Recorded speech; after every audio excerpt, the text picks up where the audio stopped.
Сегодня 30 марта. Оставим тему дождевальных машин Вестерн пока в сторону. Начали сборку мы ДММ Фреат. То есть время полива на подходе. Итак, установили мы уже силовой рычаг, который с осени мы тщательно все перебрали. И начинаем устанавливать. Первым делом, что мы делаем, мы центрируем силовой рычаг с креплением гидроцилиндра, чтобы цилиндр работал в соосности с силовым рычагом. Почему? Сейчас покажу.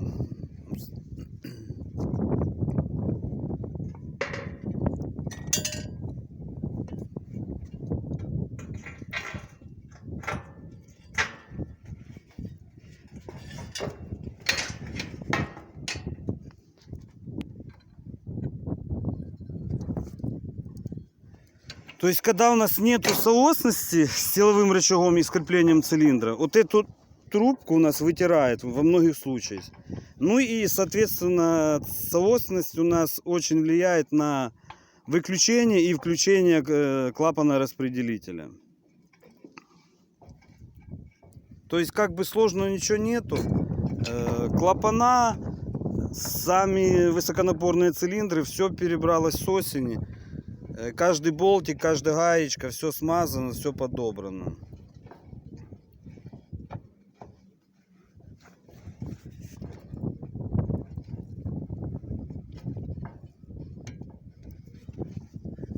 Здесь же по ударочному болту перепробовали мы много способов, но пришли к тому, что болт с обратной стороны, выдержав все зазоры между штоком клапана и ударочным болтом, все работает и никогда не раскручивается. То, что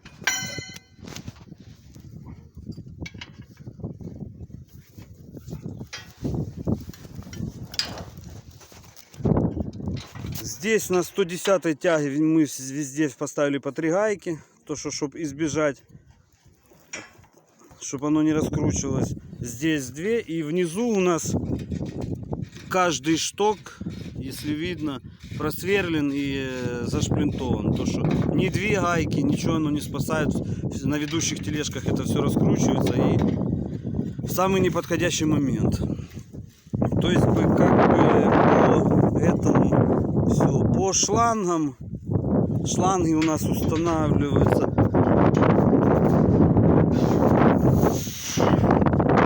не китайские, не белоцерковные, а шланги вот